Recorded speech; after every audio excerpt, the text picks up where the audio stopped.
Buenos días, estimados amigos que me sintonizan a través de las redes sociales. En esta semana he decidido eh, grabar algunos, algunas conferencias sobre espiritualidad cristiana, de tal manera que todos los domingos a las 9 de la mañana van a tener grabado o en vivo estas conferencias que voy a estar circulando por las redes sociales. Y esto tiene como objetivo dar un poco de luz en medio de tanta oscuridad que hay en el mundo y también que nos conectemos con la paz de Dios, esa paz que sobrepasa todo entendimiento y que solamente puede Dios dar. Entonces, bienvenidos pues a este espacio, un espacio donde les invito a conectarse con la fe, con la esperanza y con la paz de Dios. Y aprovechando el tiempo, quería disertar hoy sobre un pasaje que está en Juan capítulo 3, versículo 1 al 15. Y dice de la manera siguiente: había un hombre de los fariseos que se llamaba Nicodemo, un principal entre los judíos. Este vino a Jesús de noche y le dijo: Rabí, sabemos que has venido de Dios como maestro, porque nadie puede hacer estas señales que tú haces si no está Dios con él. Respondiendo Jesús le dijo: de cierto te digo, que el que no naciere de nuevo no puede entrar en el reino de Dios. Nicodemo le dijo: ¿cómo puede un hombre nacer siendo viejo? ¿Puede acaso entrar por segunda vez en el vientre de su madre y nacer? Respondiendo Jesús: de cierto te digo, que el que no naciere del agua y del espíritu no puede entrar en el reino de Dios. Lo que es nacido de la carne, carne es, y lo que es nacido del espíritu, espíritu es. No te maravilles de que te dije: os es necesario nacer de nuevo. El viento sopla de donde quiere y oye su sonido, mas ni sabes de dónde viene, ni sabes a dónde va. Así todo aquel que es nacido del Espíritu de Dios. Respondiendo Nicodemo y le dijo: ¿cómo puede hacerse esto? Jesús le dijo: ¿eres tú maestro de Israel y no lo sabes? De cierto te digo que lo que sabemos hablamos y lo que hemos visto testificamos, y no recibís nuestro testimonio. Si os he dicho cosas terrenales y no creéis, ¿cómo creeréis si os digo cosas espirituales o cosas celestiales? Nadie subió al cielo sino el que descendió del cielo, el Hijo del Hombre, que está en el cielo.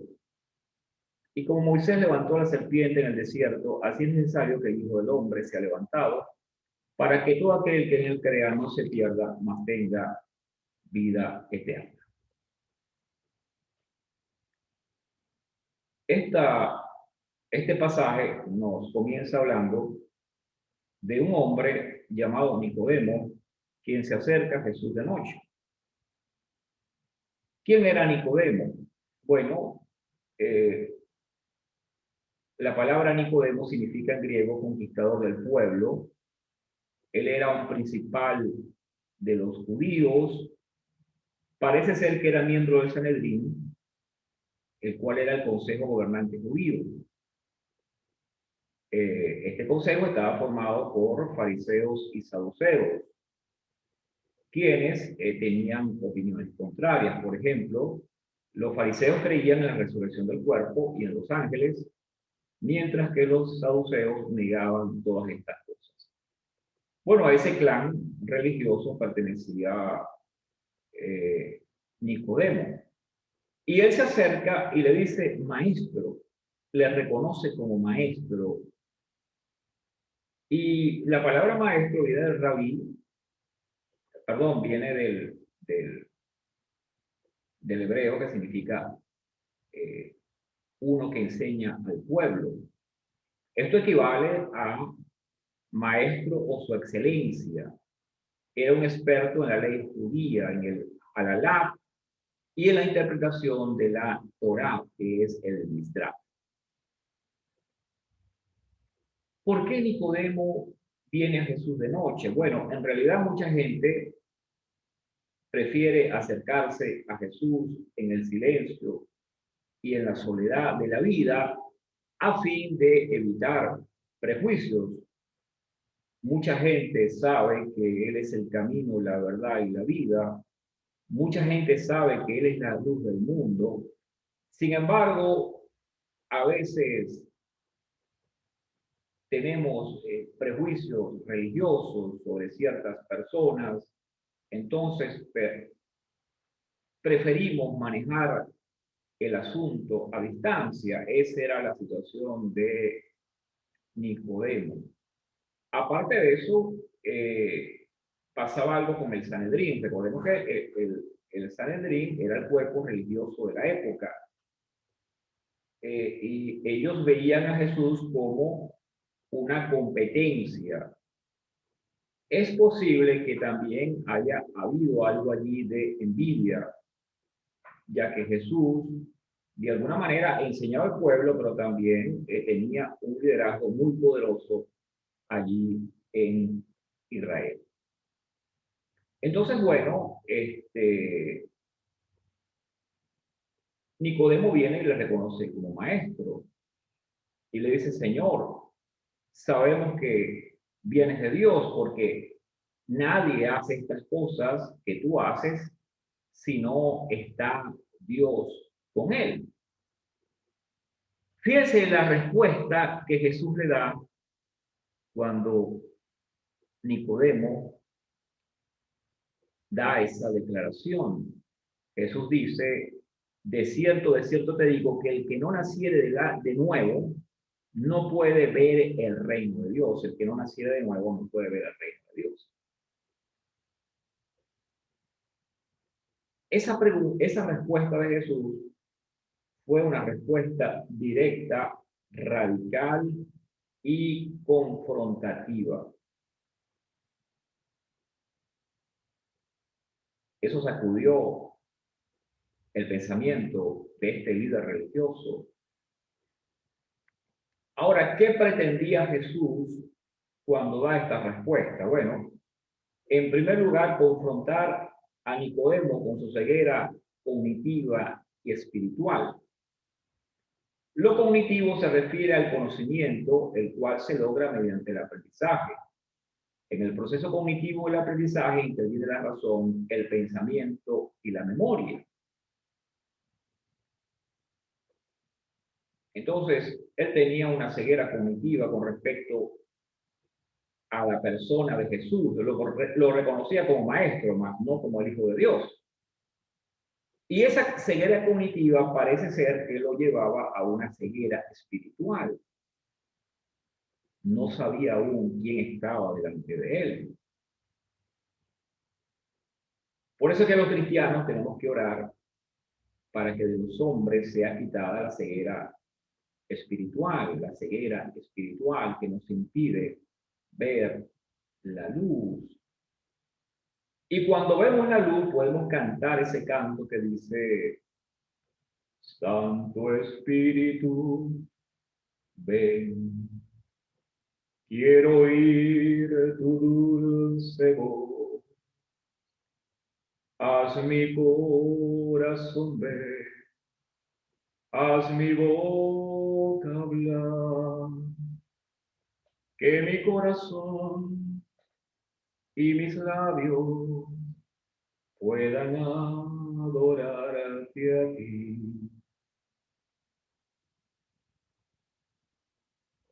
La respuesta de Nicodemo, cuando Jesús le dice, tienes que nacer de nuevo para entrar en el reino de Dios.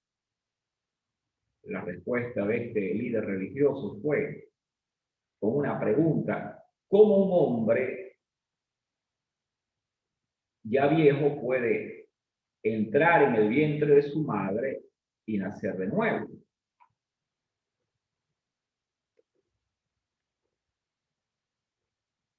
Por supuesto, Nicodemo, aun cuando era un líder religioso, experto en la Torá, no entendía aquellas palabras, le eran difíciles de asimilar, nacer de nuevo. Él lo llevó al plano terrenal porque estaba en una mente natural. Las cosas del espíritu, para entenderlas, solamente se pueden entender en una dimensión del espíritu. Y eso se logra cuando uno nace de nuevo y desarrollamos una mente espiritual. Por eso es que para el hombre natural estas palabras son locura, porque para entenderlas hay que discernirlas espiritualmente. Ahora, él pregunta, ¿cómo un hombre después de viejo puede entrar y salir de nuevo? Y Jesús responde, de cierto te digo, que el que no naciere del agua y del espíritu no puede entrar en el reino de Dios.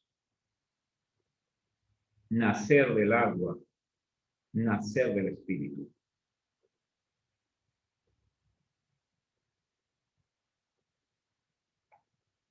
¿Qué pasaba por la mente de Nicodemo cuando Jesús hablaba de nacer del agua y del espíritu? Bueno, la palabra agua aparece 582 veces en el Antiguo Testamento y 80 veces en el Nuevo Testamento.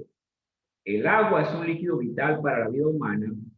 Del agua surgió la vida, según Génesis 1:20, cuando dice, produzcan las aguas seres vivientes y aves que vuelen sobre la tierra. De hecho, creo que la mayoría de los científicos están de acuerdo en que del agua surgió la vida. Y nunca ha habido una contradicción entre ciencia y fe. La fe confirma la ciencia y la ciencia confirma la fe. Ahora, ¿qué significa nacer del agua? Para la mente de un judío, de un rabino como Nicodemo, eso estaba relacionado con ritos. En Marcos 7, versículo 3, habla de la tradición de los ancianos. Los fariseos y los judíos religiosos se lavaban las manos muchas veces antes de comer. De hecho, en algunas oportunidades cuestionaban a los discípulos de Jesús porque no se lavaban las manos para comer. Por supuesto, estamos hablando de un periodo histórico donde prácticamente había muy pocas bacterias en, en los alimentos o en las manos. Y en Marcos 7:4 nos hace referencia a que dentro de estos ritos religiosos se lavaban los vasos donde se tomaba agua, los jarros y los utensilios de metal, también los lechos donde las personas dormían eran rociadas con agua. Era parte del ritual judío que se hacía allí. Ahora, esto es lo que estaba en la mente de Nicodemo. Nacer del agua. ¿Será que Jesús habla de hacer ritos, purificaciones con agua? Para Jesús, el agua era su palabra. Juan 15:3 dice el maestro, ya vosotros estáis limpios por la palabra que yo os he hablado. Y en Juan 4:13-14 dice, cualquiera que bebiere de esta agua volverá a tener sed, mas el que bebiere del agua que yo daré no tendrá sed jamás, sino que el agua que yo le daré será en él una fuente que salte para vida eterna. También dice Juan 7:38, el que cree en mí, como dicen las escrituras, de su ser correrán ríos de agua viva. La palabra de Dios es el agua que nos lava el corazón.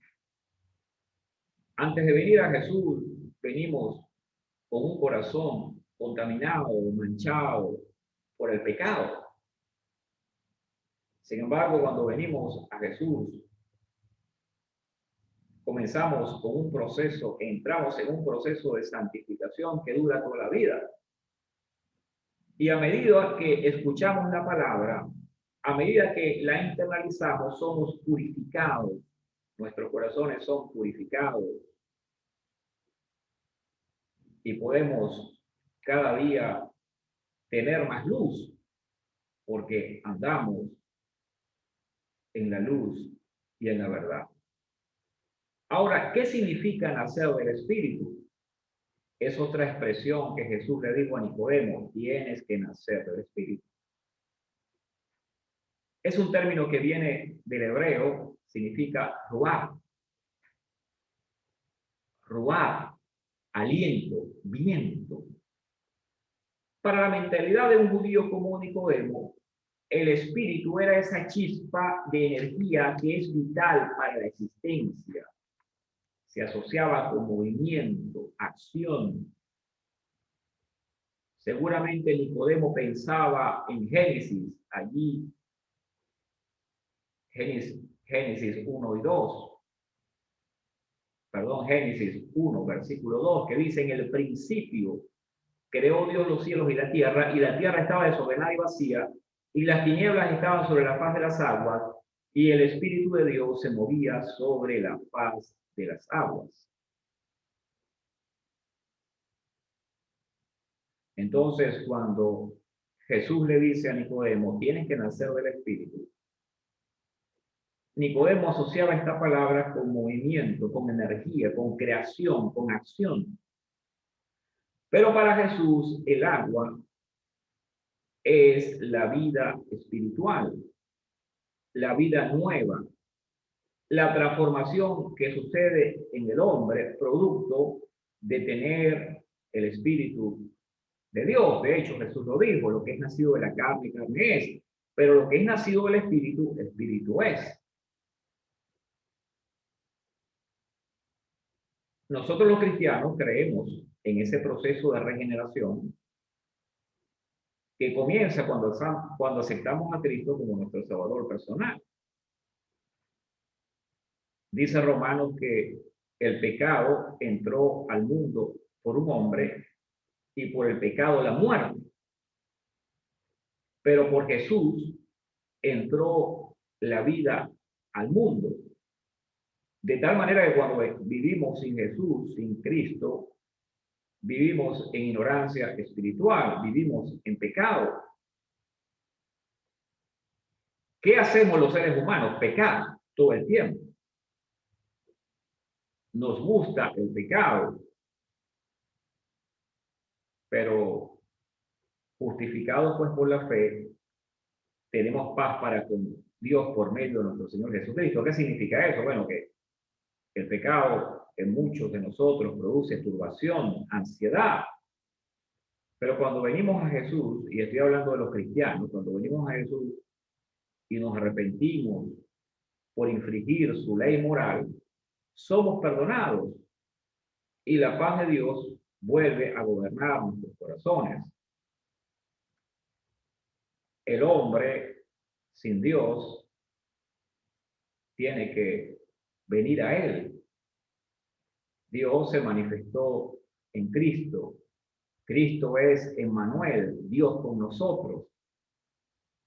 Cuando sentimos esa necesidad de perdón, de salvación, solamente la podemos encontrar en Él. Él lo dijo: el que me ha visto a mí, ha visto al Padre. Yo soy el camino, la verdad y la vida, y nadie viene al Padre si no es por mí.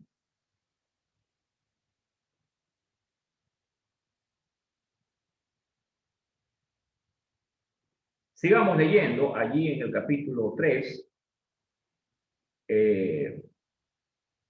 Jesús le dice: no te maravilles, Nicodemo, de que te dije, os es necesario nacer de nuevo. El viento sopla de donde quiere y oye su sonido, mas ni sabes de dónde viene ni a dónde va. Así es todo aquel que es nacido del Espíritu. Hay un canto que dice así: no digas tú que Él no existe, no digas tú que en Él no crees, no has visto tú sus maravillas no has visto tú, su sol ardiente. Y si estás mirando al cielo, no preguntes más por él. Fue aquel que hizo las flores y te hizo a ti también. No dudes de sus manos, su existencia y su poder. Fue aquel que hizo las flores y te hizo a ti también. A ti también. El viento sopla con sus fuerzas, mas tú lo sientes y no lo ves. Así es Dios, porque yo lo siento en todo mi ser, cuánto lo siento. Amén, amén y amén. El viento sopla con su fuerza, lo sientes y no lo ves. Así es todo aquel que es nacido del Espíritu de Dios. Ahora, la Biblia muchas veces relaciona el viento con la presencia de Dios. En el libro de los Hechos, capítulo 2, versículo 2, y para los amigos que no conocen el libro de los Hechos, se llama Hechos de los Apóstoles. eh, Narra la historia de la iglesia que comienza con el derramamiento del Espíritu Santo allí en el Pentecostés. Jesús había dicho, yo me voy al cielo, pero yo les enviaré un consolador, el Espíritu Santo. Él dará testimonio de mí. No se vayan de Jerusalén, esperen la promesa. Entonces, ellos esperaron en un lugar llamado el aposento alto de Jerusalén el advenimiento del Espíritu Santo. Los cristianos creemos que cuando recibimos a Jesús como nuestro Salvador personal, el Espíritu Santo viene a morar en nuestro corazón y nos guía a toda verdad. Entonces, estaban allí en el aposento alto más o menos 120 personas, entre hombres y mujeres, creyentes, y estaban allí orando y adorando, y dice el capítulo 2, versículo 4, y vino un viento recio que soplaba, el cual llenó toda la casa donde estaban sentados, y fueron todos llenos del Espíritu Santo y comenzaron a hablar en otras lenguas, según el Espíritu les daba que hablar. Bueno, yo sé que esto no suena a pentecostalismo, y hay mucha gente que le choca el término pentecostal porque lo asocian con gente fuera de control, con gente que se lanza al piso, con gente que habla de una manera descontrolada. Bueno, en realidad hay mucho de esto en la iglesia cristiana, pero yo debo decir de una manera responsable que muchas veces son hermanos que se dejan llevar por lo emocional. Realmente Dios es un Dios de orden. Dios es un Dios de orden. Y donde está el Espíritu de Dios, allí hay libertad, no libertinaje. Ahora, lo que sí es cierto es que una de las señales de que estaba el Espíritu allí era el hablar en otras lenguas. Es un don sobrenatural, pero no es el único don. No es el único don. Hay muchos dones, eso está allí, creo que en Primera o Segunda de Corintios, lo explica el apóstol Pablo.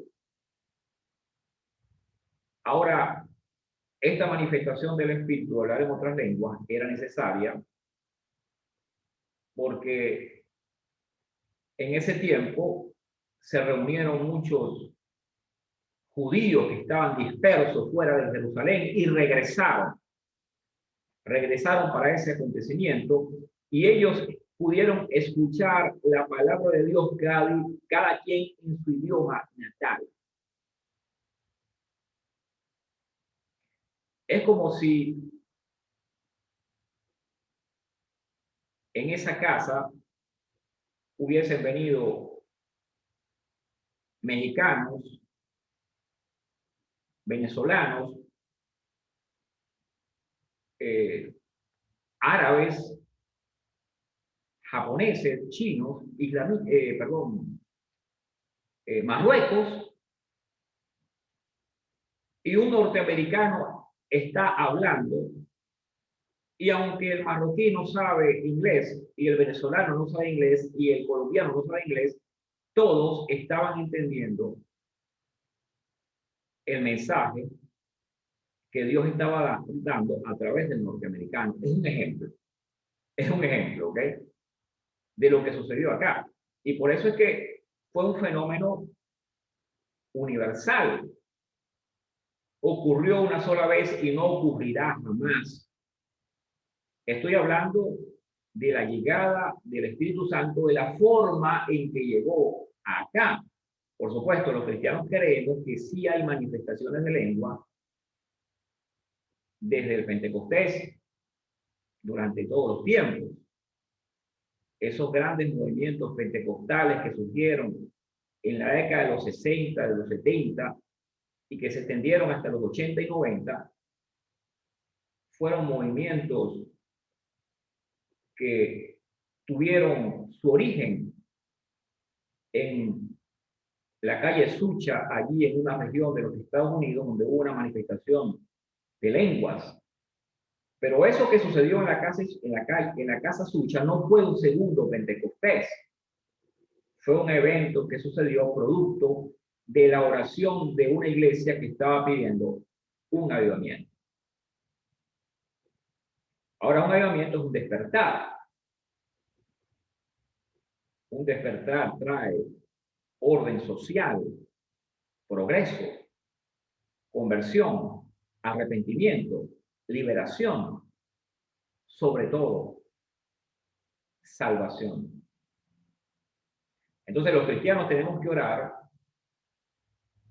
y mucho más en esta pandemia, para que Dios envíe un avivamiento a las naciones y esas naciones puedan ser estremecidas por el Espíritu Santo y podamos ver la gloria de Dios en medio de esta tragedia humana que estamos viviendo. Porque quiero decir que esta pandemia tiene un componente espiritual. Tiene un componente espiritual, y eso lo dijo un monje por allí en el año 2013, cuando el Papa Francisco se estaba proclamando como Papa. Él dijo, viene el coronavirus y la vacuna está en el Salmo 91. ¿Qué dice el Salmo 91? Caerán a tu lado 1000 y 10.000 a tu diestra, mas a ti no te llegará, porque el bien y la misericordia estarán todos los días contigo, todos los días de tu vida contigo, y en la casa de Dios moraré por largos días. Él te librará del lazo del cazador, de la peste destructora, con sus plumas te cubrirá, y debajo de sus alas estarás seguro o segura. Entonces sí, yo creo como cristiano que el coronavirus, el COVID-19, tiene un componente espiritual. Por eso es que los cristianos tenemos que orar donde entremos, en un liceo, en una universidad, en un consultorio médico, donde hay pacientes, tenemos que orar, atar y neutralizar esa pestilencia para que no nos toque. Eso no quiere decir que no debamos cuidarnos. Yo siempre ando con mi máscara, con mi tapaboca y mi protector. Porque yo no puedo tentar a Dios. Si yo digo, sí, yo soy cristiano, Dios me guarda, no voy a usar tapaboca, no me voy a lavar las manos, porque Dios me guarda. Usted está tentando a Dios, y por eso es que se han muerto muchos pastores y muchos sacerdotes. Hay que tener cuidado con eso. Sigo adelante. Entonces, hablábamos del espíritu, decíamos que el espíritu en la Biblia muchas veces el viento se relaciona con la presencia de Dios. Ya habíamos dicho que aquí en el Pentecostés vino un viento recio del cielo, o como de un viento recio del cielo, el cual llenó toda la casa y empezaron a hablar en otras lenguas, según el Espíritu les daba que hablase. Entonces, esto es una prédica que debo dar en otra oportunidad sobre el tema del don de lenguas, pero en el mundo cristiano muchos hablamos en lengua, tanto en los movimientos pentecostales como en los grupos católicos carismáticos también creen en esas manifestaciones de lengua, pero no es el único don. Existe el don de ciencia, de profecía y otros dones más que más adelante lo voy a detallar en una prédica. Ahora, con respecto al viento, cuando uno revisa pasajes como Primera de Reyes, capítulo 19, podemos ver que Dios muchas veces se presenta en un viento recio o en un viento suave. En Primera de Reyes, capítulo 19, nos dice que, o nos habla de Elías era un profeta. Yo diría que el más grande de los profetas del Antiguo Testamento se le llamaba también el profeta de fuego por las grandes hazañas que hizo. Elías, como profeta, tenía enemigos. ¿Por qué los profetas tienen enemigos? Bueno, porque los profetas hablan la palabra de Dios. Los profetas hablan de la justicia de Dios. Los profetas hablan del orden de Dios. Y eso parece que no le gusta a mucha gente. Bueno, en realidad no es la gente quien genera quien genera desorden y caos, es Satanás. Dios más bien es un Dios de orden. Cuando venimos a Él, lo primero que se nos ordena es la vida, la mente. Se nos da una estructura ordenada, una estructura.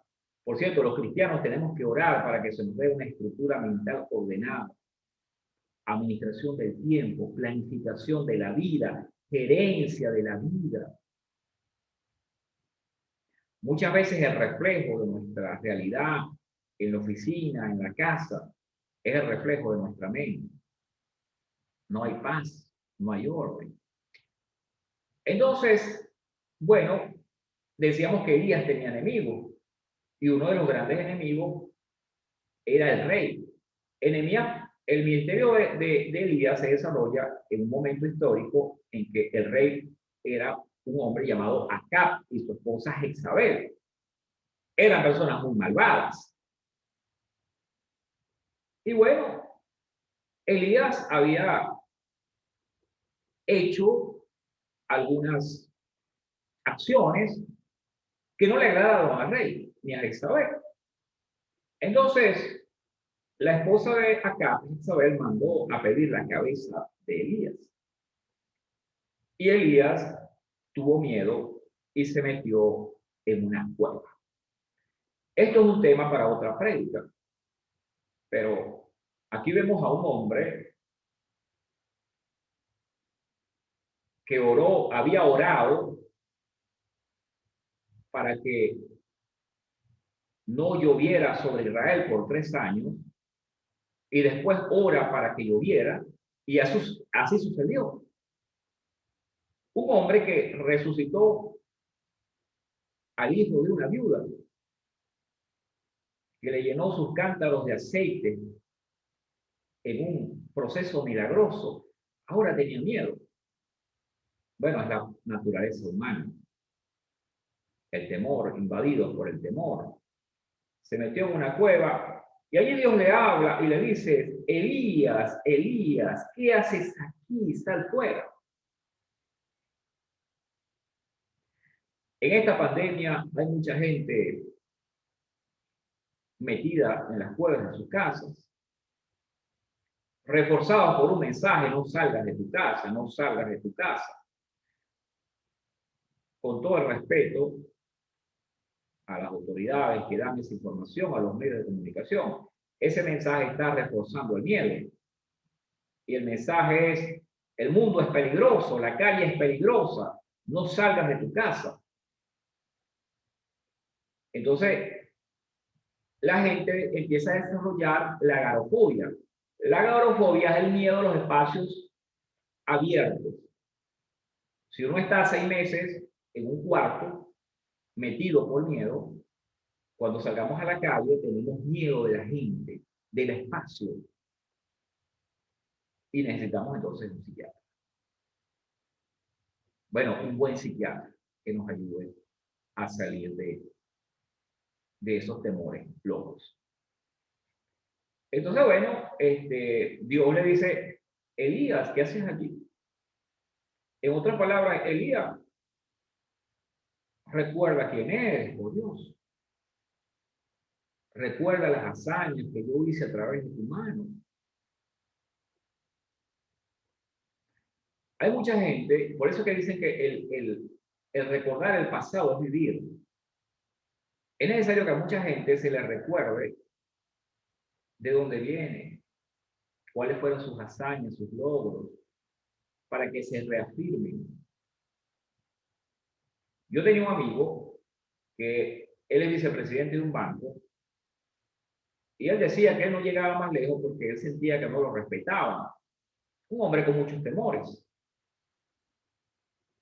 Y una vez yo le dije, mira, yo te voy a hacer espejo y yo veo en ti un león que cuando se ve en el espejo se ve con apariencia de gatito triste. Ahora decide tú cómo te quieres ver frente a un espejo. Esto le pasaba al profeta. Se sentía chiquito, se sentía desamparado, se le olvidaba que Dios era su defensor.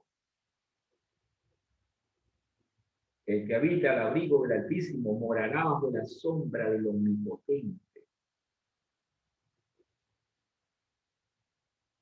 No peleamos contra nuestros enemigos. Ellos pelean contra Dios. Ahora, Dios le dice, sal y ponte en el monte de Jehová. Y vamos a ver lo que dice acá en Primera de Reyes.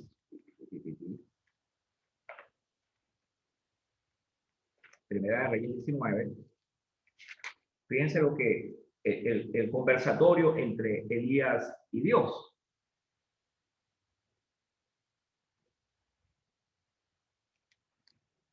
Y él, estándole en el monte de Dios,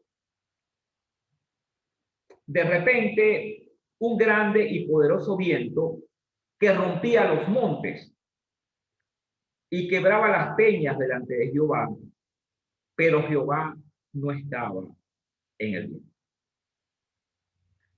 Y tras el viento un terremoto, pero Jehová no estaba en el terremoto. Y tras el terremoto un fuego, pero Jehová no estaba en el fuego. Y tras el fuego un silbido apacible y delicado.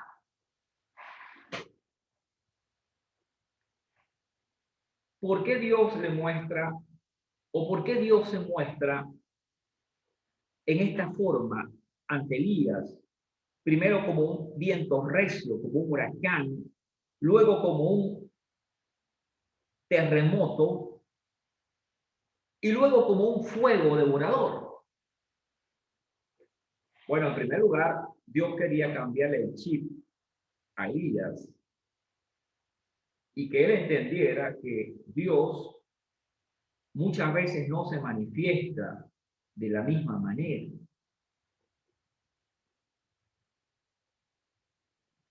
Por otra parte, quería calmar el corazón ansioso de Elías, porque cuando él siente el silbido apacible,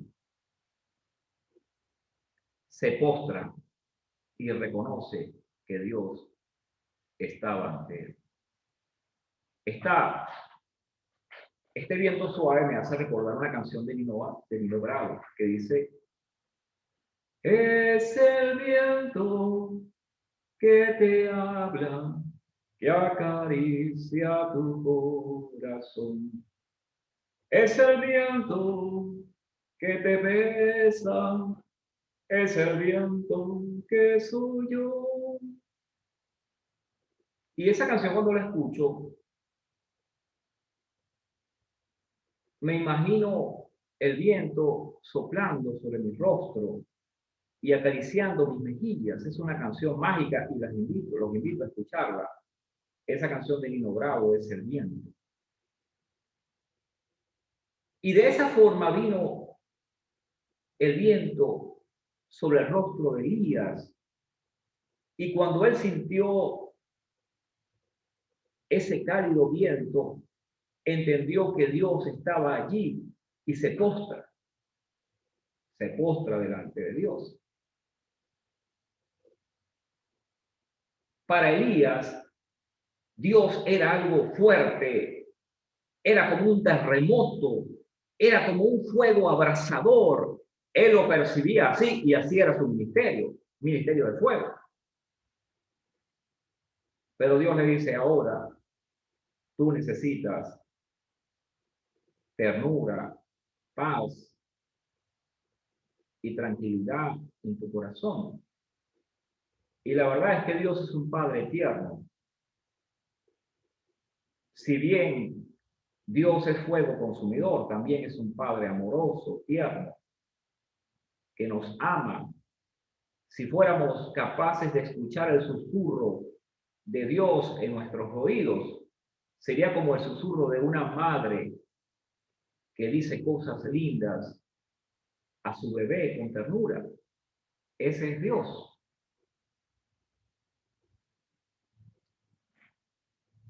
Mi padre aceptó a Cristo en una iglesia pentecostal. Y ya lo dije hace rato, hay un prejuicio en la gente que no conoce a Dios sobre los movimientos pentecostales, porque ven estos grupos como grupos alocados, fuera de control, demasiado emocionales. Y a veces nos juzgan con razón porque no hay orden. Y allí el liderazgo de la iglesia, los pastores pentecostales tienen que estudiar y entender de que hay que poner orden en sus iglesias para que no hayan esos prejuicios, porque Dios es un Dios de orden. Ahora, mi padre, a pesar de haberse formado en una iglesia pentecostal, era un hombre sereno, apacible como el viento. Hablaba muy poco y eso habla de su sabiduría. Un hombre sin estudios, analfabeta, aprendió a leer y a escribir leyendo la Biblia. Soltó sus armas y tomó una Biblia. Y eso hicieron de él un hombre sabio. Entonces, eso es lo que hace Dios cuando venimos a Él.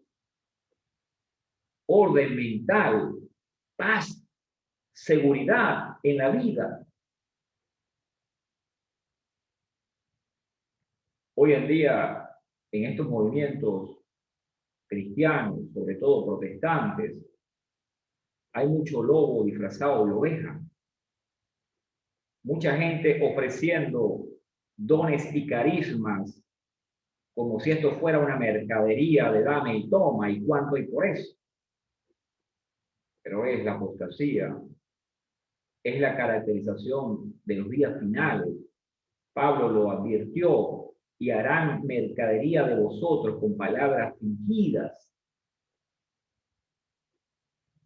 Entonces uno tiene que saber a quién escuchar, preguntarse qué quiere este Señor de mí. ¿Realmente me quiere alimentar espiritualmente o quiere mi dinero?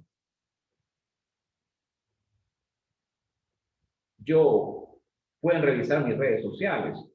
Yo no le pido dinero a nadie. Aunque uno está en el derecho de recibir alguna caridad, porque dice la palabra que el que vive del Evangelio, coma del Evangelio. Pero yo prefiero ganarme la vida a través de mis habilidades profesionales, que gracias a Dios me las ha dado, y lo digo desde la humildad. Ahora, yo sí necesito dinero, porque mi realidad Veo muchos muchachos que se están perdiendo, están dejando la escuela y se están perdiendo. Y también veo muchas muchachas de 13, 14, 15, hasta 18 años que dejan la escuela para prostituirse. Y quisiera tener finanzas para desarrollar proyectos de emprendimiento, para que estos muchachos aprendan a iniciar y a desarrollar negocios bajo un enfoque humano y espiritual. Por cierto, si usted es un empresario y quisiera hacer contacto conmigo y apoyarme en ese sentido, que Dios lo bendiga. Puede contactarme a mi correo eden4566@hotmail.com. Entonces, esta es la realidad espiritual, lo que hace Dios cuando un hombre le abre su corazón a él. Y yo, el testimonio de mi padre lo comento mucho, porque es un testimonio real, palpable, de este siglo, de lo que Dios puede hacer un hombre. Padre soltó las armas, era prácticamente un guerrillero, un hombre armado, y un día de la vida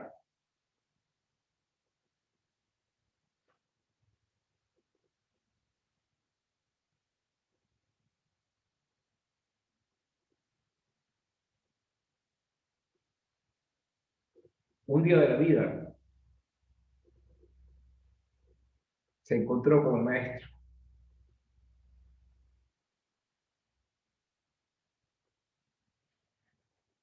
Eso es muy poderoso. No todos tienen el privilegio de encontrarse con el maestro. Jesús lo dijo, muchos tratarán de entrar y no podrán. Pero una mirada de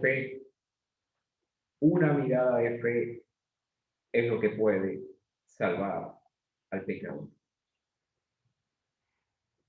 Quiero cerrar con un canto que dice de esta manera: